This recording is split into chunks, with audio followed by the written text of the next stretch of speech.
Continuamos en estas noticias de RCN Radio, nuestra radio. Les vamos a hablar de restitución de tierras. En 8 años de vigencia de la ley, los porcentajes son bajos según lo que hoy presenta Forjando Futuros, que ha tenido un trabajo muy especial por esa restitución. Restitución que cumplirá 9 años en junio, ya lleva 8 años y medio.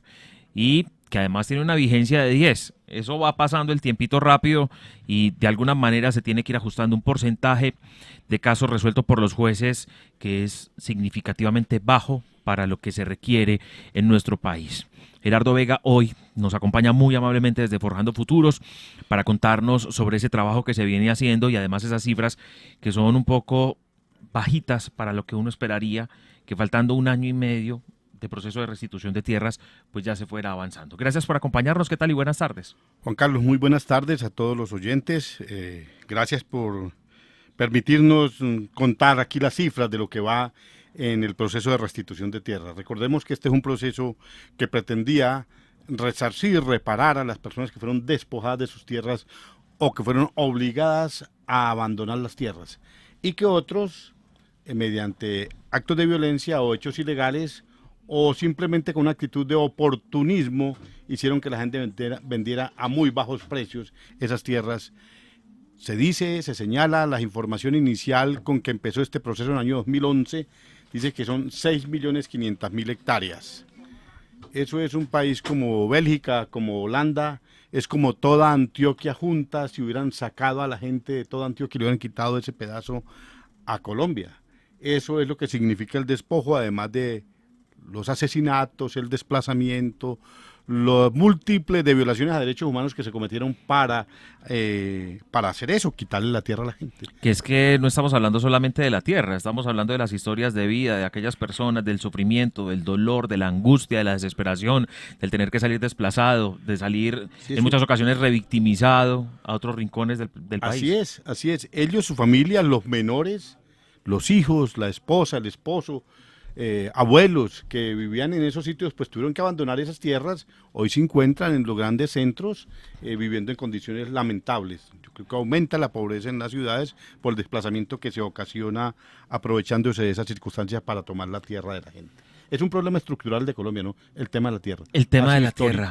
Eso y sigue estando allí.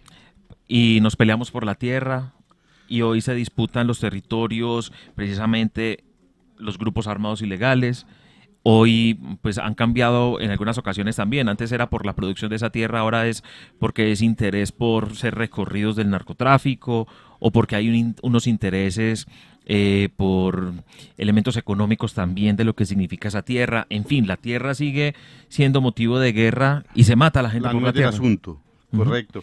Sí, yo quería señalar para lo que vamos apenas en un 6.5% de tierra restituida.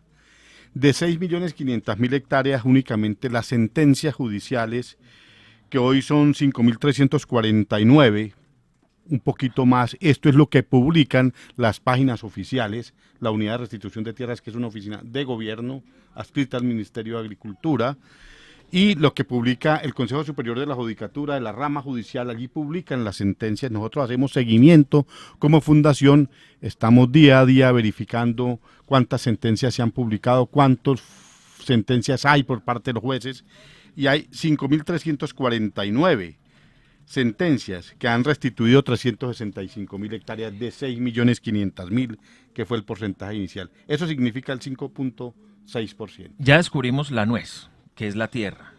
Ya descubrimos en las cifras que es bajo el porcentaje. ¿Dónde está la traba? ¿Dónde está el problema? ¿Dónde está la situación para el proceso de restitución? Está en un tema de una cantidad importante de demandas en todos los procesos y pocos ejecutores de la ley, o está en un problema judicial, está en un problema de documentación. ¿Dónde se está quedando o cuál es la traba específica para poder desarrollar normalmente los procesos de restitución de tierras? Yo creo que hay varias dificultades y problemas sensibles para que la gente no solicite la restitución en primer lugar. Se calculaban que eran 360.000 familias aproximadamente las que iban a reclamar esas 6.500.000 hectáreas. Son los estudios de diagnóstico cuando se expide la ley. 360.000 familias. ¿Y cuántas Y creían que presentaron? 300.000 entraban en este procedimiento de la ley, ¿cierto? Mejor dicho, Así se quedaban rápido. 60.000 de pronto Se por fuera quedan- y entraban porque habían sido en 300.000. hechos ocurridos antes de 1991, por ejemplo, hechos anteriores, entonces esta ley no los cobija, tendrían que ir por un proceso ordinario, no en justicia transicional de atención a víctimas, pero esas 300.000 únicamente han llegado a las oficinas de gobierno 124.758, Casi que una tercera parte. casi que una tercera parte. De total, pues si estamos Del- hablando de de- 360.000 como tal Correcto. de víctimas, estamos hablando de una tercera parte. ¿Y por qué la gente no va? Pues hay un primer elemento que es el asesinato de los Seguridad. líderes sociales. Seguridad y asesinato de líderes sociales. De combatientes con líderes sociales. Este fin de semana, estando el presidente en Apartadó, asesinaron allí cerca de San José de Apartadó un líder social. 2 personas fueron asesinadas en Antioquia en este fin de semana. Pues eso hace que la gente pues no tenga confianza para asistir a hacer las reclamaciones, porque piensa que corre peligro, y de verdad, pues corre peligro. Sí. En Urabá van 23 personas asesinadas por ese hecho de reclamaciones de tierras. Entonces la gente ha dejado de ir a solicitar la reclamación de tierras, pues por temor, porque no hay las garantías de seguridad para la integridad de las personas que reclaman esas familias. Y 2, tampoco hay plena disposición del Estado. Habían oficinas, para decir Antioquia. Antioquia únicamente tenía 3 oficinas, una que era en Medellín, otra en Apartado y otra estaba en Caucasia. Ujú. Y bueno, entonces no es fácil para la gente reclamar. Y en las personerías se presentaba la solicitud, pero no hay un trámite diligente en la unidad de restitución. ¿Por qué diríamos eso? No solamente responsabilidad de la unidad de restitución, sino porque hay otro trámite que fue posterior a la expedición de la ley, que no se consultó, que no lo hicieron de manera directa la unidad de restitución, que es lo que denominaron la microfocalización. Es un microterritorio. Y entonces allí las administraciones públicas con funcionarios de la unidad de restitución y miembros de las fuerzas militares decían si habían condiciones de seguridad o no para restituir. Y entonces donde no hay ese concepto previo favorable de ese comité, pues allí no se empieza el proceso de restitución. Entonces en muchas partes del país pues no es posible. Nosotros tenemos procesos desde iniciado esto hace 7 años en varias veredas del Bajo Cauca, y no ha sido posible porque no hay autorización de las fuerzas militares. Uno podría Mejor decir, dicho, por cuestiones de seguridad no se puede acudir a un tema de seguridad. claro, y entonces está atrapado, está secuestrado, ¿cierto? En manos de las fuerzas militares la restitución, porque si ellos no dicen que allí hay facilidad para hacer la restitución, pues simplemente la solicitud queda en el computador del funcionario que va y hace, la persona que va y hace la reclamación. Cuando la ley lo que establece es otra cosa. Mire que allí ha faltado también voluntad política. La ley lo que establece es que si no hay condiciones de seguridad para devolverle la tierra que le quitaron a la gente, o porque la tierra fue destruida, por ejemplo, por cosas de minería, pues lo que el juez tiene que hacer es, primera obligación del juez, restituir la misma tierra que perdió ese campesino, esa familia. Esa es la prioridad. Es la prioridad. Ujú. Pero si Y no se esta es puede, si no se puede, entonces debe una tierra, una compensación en equivalente. O sea, una tierra que tenga unas características similares, en otra parte, hacerle la compensación con otra tierra. Y por último, si no se puede tampoco hacerlo porque no hay un banco de tierras, porque no hay disposición, porque no hubo acuerdo con las personas, por varias circunstancias, entonces compensarle en dinero. Pero la víctima no se puede quedar eternamente esperando que el Estado tenga condiciones para poder repararlo. Deben repararlo. Pero el proceso lo pararon ahí. Entonces esos casos no llegan a los jueces, porque recordemos que esto tiene 2 etapas. Una, ante la unidad de restitución de tierras, sí. que son las oficinas de gobierno. ¿Qué tiene que hacer esa oficina? Verificar que la víctima realmente sea... Si es víctima. Si es víctima de Dentro de los despojo, establecimientos, adentro de tiempo, de dentro de las tiempo. características de grupos ilegales que lo sacaron de la tierra. Sí, esto está para aplicárselo a guerrilla, Ujú. autodefensa, grupos paramilitares o a los propios agentes del Estado que despojaron. Y que la persona sea poseedor, o sea que tiene derecho por el transcurso del tiempo de estar en esa tierra, o es ocupante cuando la gente está sobre predios baldíos que son de la nación, o cuando era propietario que tenía su escritura y tenía toda la documentación. Esas 3 calidades las personas pueden reclamar que les devuelvan la tierra. Eso allí ha estado, digamos, eso es lo que tiene que hacer la unidad de restitución de tierra, verificar que la víctima tenga una de esas calidades, propietario, ocupar, o ocupante o poseedor. Segundo, que por hechos de violencia tuvo que abandonar. Y tercero, Y tercero, pues adelantar el trámite para que le devuelvan la tierra a esa persona. Eso es lo que allí ha pasado y ha quedado lento el proceso. Se encareció el proceso además, porque entonces los levantamientos topográficos, esa parte ha hecho que se haga lento el proceso. Es la primera parte. Y la segunda parte, ellos dictan una resolución reconociendo que esa es la víctima, que ese es el predio, ¿cierto? Y los hechos de violencia que sucedieron, y se lo entregan a un juez. Y el juez decide si le repara o no. La unidad que dice, nosotros hemos adelantado de las 124.000, hemos adelantado el estudio y decimos que el 80% ya se culminó. Pero lo que no dicen es que en el 65% lo negaron. Lo negaron. Y las negaciones... O sea, el 65% de esos 120.000 fueron negadas. Fueron negadas por la unidad. O sea, no pasó donde el juez. O sea, estamos hablando de unas 70.000. Exactamente. Más o menos. Y no dicen si fue porque no estaba en el tiempo, que fue anterior a 1991, porque no tenían la condición de propietario, poseedor o ocupante, o si allí no hubo un hecho de violencia, o que son otros conflictos que hay en el tema de la tierra, ¿cierto? Y entonces no se conocen públicamente las causas. Algunas de ellas nosotros las hemos estudiado y sabemos que son injustas e ilegales. Mejor dicho, de 360.000, estamos hablando de unas cerca de 50.000, sí, más o menos. Porque mira, que quedan ahí... Casos resueltos van 8.950. 8.000. 8.950. De 360.000. Casos resueltos judicialmente en sentencia. Sí. De 360.000. O sea, es un proceso que faltó decisión del Estado, que se ha venido enredando entre la etapa administrativa y la etapa judicial, y mucha gente no ha podido acceder todavía a esa tierra. Supongamos, 360.000 víctimas, no se presentan sino 124.000, pero de 124.000 estamos hablando de 8.000 solamente. 8.000 que ya han llegado a decisión judicial. Y falta año y medio. Y falta año y medio. Bueno, hay año y 4 meses. Año y 4 meses. Hay una decisión de la Corte ya, que no conocemos la sentencia porque no ha sido publicada la sentencia. Hay un comunicado de la Corte Constitucional donde dice que esa ley debe prorrogarse 10 años más. Pero necesitamos la ley, necesitamos la decisión, la jurisprudencia. Claro que 10 años más, pues multipliquemos esto por 2, serían 16.000 de 360.000. Tiene que haber un cambio de actitud del gobierno para que esas víctimas realmente sean reparadas. Tiene que haber mayor disposición a hacerlo. ¿Cuántas de esas víctimas hoy en Antioquia? De esas 360.000, más o menos. Bueno, yo hasta donde recuerdo eran como 20.000 casos en Antioquia. En Antioquia, más o menos. En Antioquia, sí, correcto. 20.000 hasta la mitad de este procedimiento en la ley de restitución de tierras, ¿cierto? Sí. Iban 20.000. Ha subido un número más, deben estar unas 75.000 víctimas registradas en Antioquia. Y bueno, tenemos que mirar el caso ya particular de Antioquia, cuánto ha sido lo restituido. En nuestro caso, como fundación, sí, nosotros hemos representado 250 casos. 250 casos, muchos de ellos ubicados en Urabá. Muchos de ellos en Urabá, en Oriente Antioqueño, Bajo Cauca. Tenemos otros casos en Córdoba, Sucre. Pero aquí se han logrado 58 sentencias en el Oriente Antioqueño. Y una muy importante que es la de Guacamayas, varias pues en Urabá, pero una de ellas para destacar, que es cerca de 1.000 hectáreas, pero fue en un proceso que duró primero en Justicia y Paz, luego pasó a la Unidad de Restitución, luego volvió a la Corte Suprema de Justicia, y en esas primeras instancias hubo fallos adversos, hasta que la conoció la Corte Constitucional y afortunadamente nos dio la razón, y en mayo del año pasado se hizo entrega de esas hectáreas. De esos de 150, ¿cuántos han tenido resolución? ¿Cuántos han tenido? De las 250 que ustedes han manejado como corporación. 84. 84 en total. En los procesos judiciales. En total. Oriente, Urabá, Bajo Cauca. Correcto.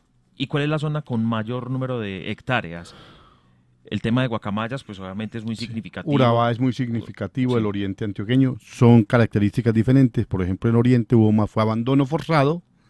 Por desplazamiento simplemente, sí, dejar la tierra. Dejar la tierra allí, se configura el desplazamiento cuando allí las personas tuvieron que abandonar la tierra, ¿cierto? No necesariamente esa tierra pasó a manos de otros. Mejor dicho, no llega una persona y le dijeron, yo necesito esa tierra, usted tiene que ir de esta tierra específicamente. Vamos, no, por hay ejemplo, un proceso práctico, de desplazamiento. cuando había enfrentamiento entre guerrillas, paramilitares y ejército, la gente abandonaba pues porque se iba de allí. por los riesgos que tenía. Y O por dejaba eso abandonado. Dejaba abandonado, correcto. Entonces abandono forzado, ¿cierto? Y bueno, esa tierra se puede recuperar en favor de esas personas cuando hay las condiciones de seguridad a través de este proceso de restitución. Y el despojo es cuando ya cambia de propiedad la tierra. La persona le cambia una escritura, la resolución de la Agencia Nacional de Tierra, lo que antes era INCORA, INCODER, ¿cierto? Y otro la acumula para sí, se enriquece, se beneficia, ¿cierto?, de ese despojo al que fue sujeto la gente y acrecienta su patrimonio, otra persona, una tercera persona. Eso es despojo y allí es donde entonces procede también la ley y le devuelve a la persona que originalmente era la propietaria. ¿Cómo solucionar y cuál debe ser el cambio de mentalidad, tanto del tema judicial como el tema del gobierno, para que pueda haber una mayor resolución a esas víctimas de despojo, a esas víctimas que hoy quieren recuperar sus territorios, donde a lo mejor pasaron sus años de infancia, tuvieron producciones agropecuarias, tenían un arraigo además, les toca salir por el conflicto o porque lo sacó algún grupo ilegal o un grupo, también porque en ese caso también están investigando agentes del Estado? ¿Cuál sería la solución? Y si se prorroga esos 10 años, la ley de restitución, ¿cómo mejorar las condiciones para que dentro de 10 años no estemos hablando simplemente de 16.000 casos que han sido solucionados de 360.000 víctimas? Juan Carlos, yo creo que en el fondo hay cosas estructurales muy fuertes en Colombia. Colombia no ha salido en el tema agrario de una concepción feudal. Alguna vez estábamos haciendo una restitución de tierras y estaba la embajadora de Canadá y nos decía, yo no entiendo aquí por qué la gente pelea por la tierra si en mi país en 2 hectáreas producimos no sé cuántas toneladas de duraznos. Entonces la gente no pelea por la tierra porque la gente está en productividad, es útil, da riqueza. Pero aquí hay tierra ociosa, cantidades de tierras que no son improductivas.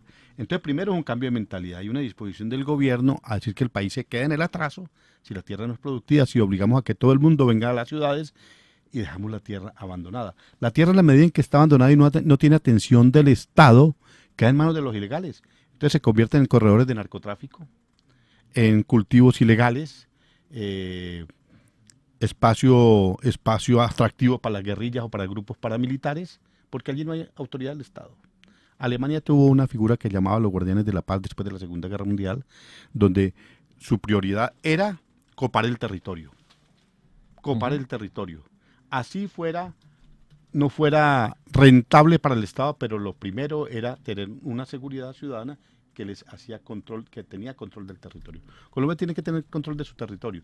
Es lo primero, el gobierno tiene que cambiar de mentalidad. Pero entonces tenemos una postura de, por ejemplo, en la ganadería, que es ganadería extensiva, sueltan las reses, las dejan allí para que pues, el pastoreo.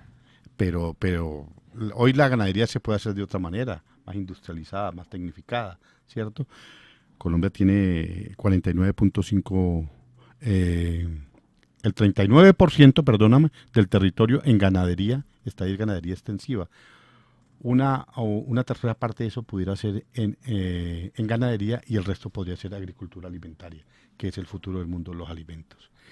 Entonces, pues ahí tenemos ese problema en Colombia todavía de concepción de un país, cómo desarrollarlo, ¿cierto? Y cómo darle mayor utilidad a la tierra, la propiedad y la utilización, el uso del suelo. Colombia, el 57% aproximadamente, el país no sabe de quién es la propiedad rural. No hay documentos, no están registradas. Y mucho se debe a que para no pagar impuestos. Para no pagar impuestos, ¿cierto? O sea, sí tienen dueño, pero no se sabe de quién es. Exactamente, entonces el Estado no tiene control de eso. Y vaya toque pues el territorio, no se puede, porque eso tiene dueño. Bueno, ¿y quién es? No, esa no es la dificultad que hay en el país. Uh-huh. Yo recuerdo hace 10, 15 años cuando empezó la Ley de Justicia y Paz, había un programa de Naciones Unidas que tenía que ver con la protección que se hacía a tierras que tenían inminencia o riesgo de desplazamiento, de gente que ha sido desplazada o inminencia, que uno iba y inscribía esa tierra, entonces la tierra la sacaban del comercio. Uh-huh. Ese fue un programa del Banco Mundial. Y cuando uno preguntaba, bueno, ¿esas tierras de quién son? No se sabe porque es un tema de seguridad. En los países de desarrollo capitalista, Estados Unidos, todo el mundo sabe que tiene el otro. Como diríamos, así sea para que le den muchas ganas de tener lo que tiene el otro. pero se sabe quiénes son los propietarios. Aquí no sabemos, ¿cierto? Entonces está en manos de mucha gente con riqueza, que no paga impuestos, que no se sabe de quién es. hay un control sobre eso que permite que el país no avance y que haya pobreza en el campo, que no haya desarrollo en el campo. Mientras tengamos la concepción de que hay que tener mucha tierra para tener riqueza, pues el país no avanza. Lo que hay que hacerla es productiva la tierra, fundamentalmente. Mejor dicho, el feudalismo nos tiene retrasados. Sí, claro que sí, claro que sí. El feudalismo es una concepción que hace que de siervos, señores, donde la gente tiene grandes propiedades, así no sea productiva la tierra.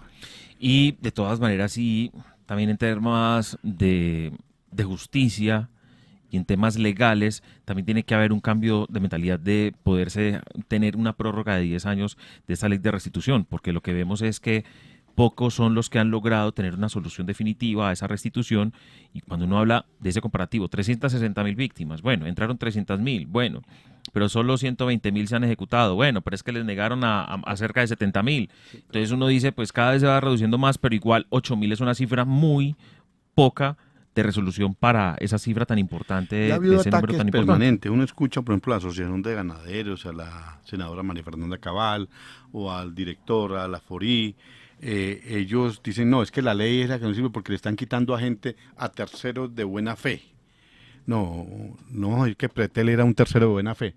Pretel era el presidente de la Corte Constitucional en Colombia y compró tierras allá en el Triángulo donde estaban los Castaño, a 90.000 pesos la hectárea.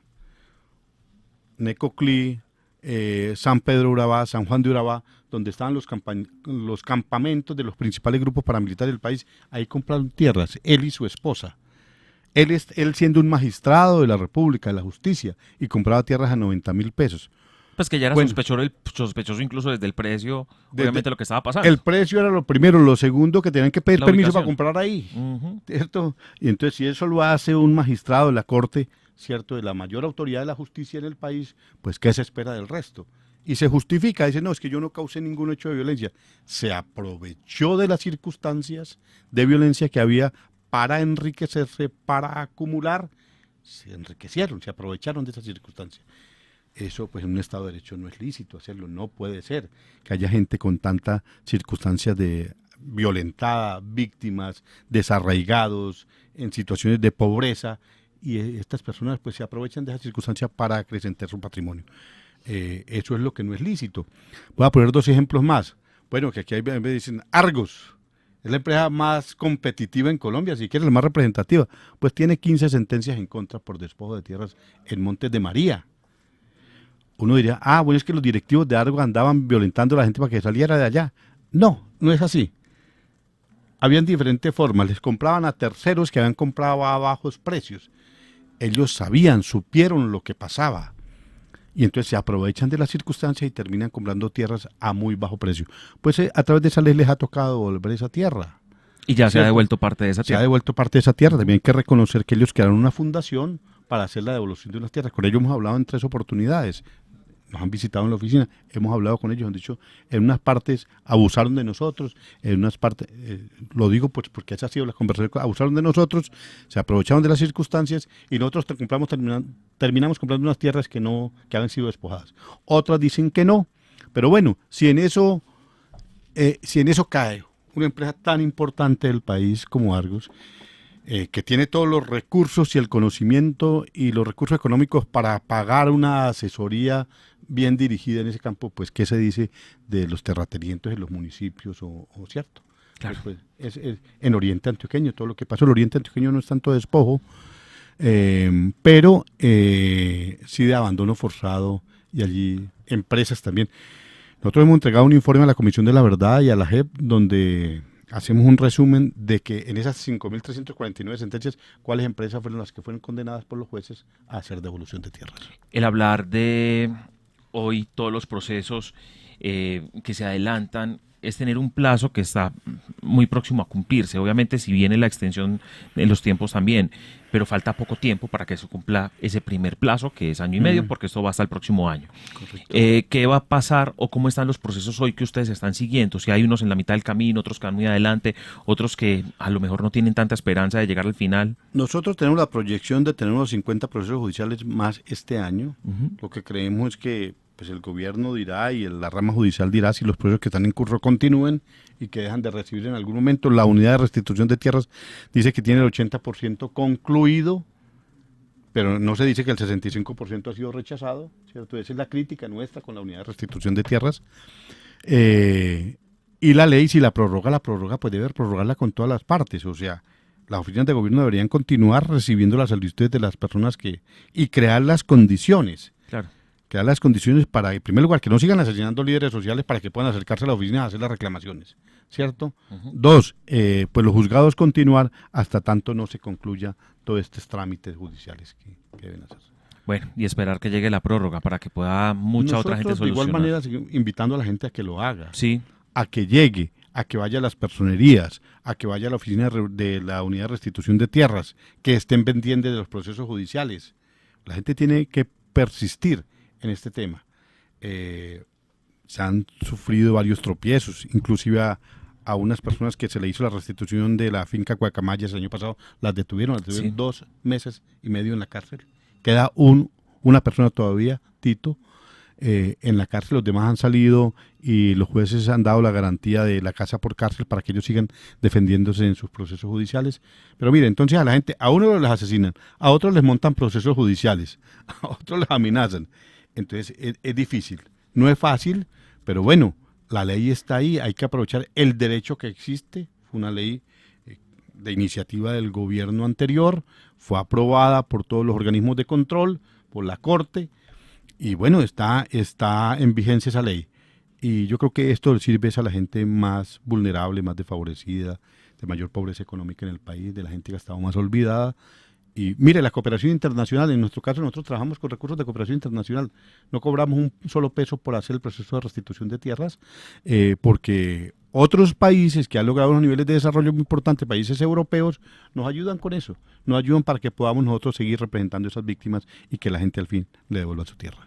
Hoy nos acompañan desde Forjando Futuros en estos micrófonos hablando de esos procesos de restitución, que además no es un proceso simplemente de restitución de tierras, es un tema que va más allá porque va tocando historias de vida, humanidades, familias, problemas y dificultades del pasado, dolores absolutos y que hoy simplemente están buscando lo justo, que devuelvan esa tierra de la que tuvieron que haber salido hace unos años por conflictos armados o simplemente por intereses de otros y que los obligaron a salir de esas tierras. Y hoy, pues hay que hacerle seguimiento a todos estos procesos gracias a un trabajo que se hace, obviamente, entre muchas entidades. En este caso, por cooperación internacional llegan unos recursos y la Fundación Forjando Futuros llega a tener un trabajo especial con estas víctimas, en muchos casos de desplazamiento forzado, en muchos casos de hechos de violencia muy dolorosos, sacan a sus familias, asesinan a sus familias y dicen, pues si no se van de esta tierra, pues vamos a matar a toda la familia, y son historias que lamentablemente se han escuchado en varios rincones del departamento, un trabajo especial, pero también con unas cifras que llama a la preocupación y reflexión de lo que está pasando con aquellas personas, primero, que no han logrado llegar por el temor a hacer esas reclamaciones, otras que les han negado los procesos en medio de esas reclamaciones y otros pues que lamentablemente también han ido muriendo como líderes en esos procesos de restitución, lamentablemente también han sido asesinados. Dolor el de nuestro país, que como usted muy bien lo decía, señor Gerardo Vega, es como pensar que todavía estamos en el feudalismo, que todavía estamos en esa apropiación de tierra, así sea improductiva, así sea ociosa, pero que estamos pensando como en una época medieval todavía, con esa concepción del feudalismo para Colombia y en este territorio antioqueño que tiene tanta extensión, pues también muy significativo. Y que nos deje la reflexión a la gente que despojaron, la despojaron de un territorio tan grande como nuestro departamento. Es como si a Colombia le sacaran la muelita de Antioquia y esa fuera toda el área que se ha despojado. Llama a la reflexión y ojalá que continúen las cosas mejor para aquellos que en algún momento tuvieron que salir de sus tierras para que puedan regresar. Mil gracias por acompañarnos. Juan Carlos, muchísimas gracias a todos los oyentes muy amables y toda la disposición de la Fundación Forjando Futuros a seguir trabajando en estos temas en beneficio de esas víctimas que fueron despojadas de sus tierras. Señor Gerardo Vega de la Fundación Forjando Futuros, hoy acompañándonos muy amablemente aquí en RCN Radio, nuestra radio.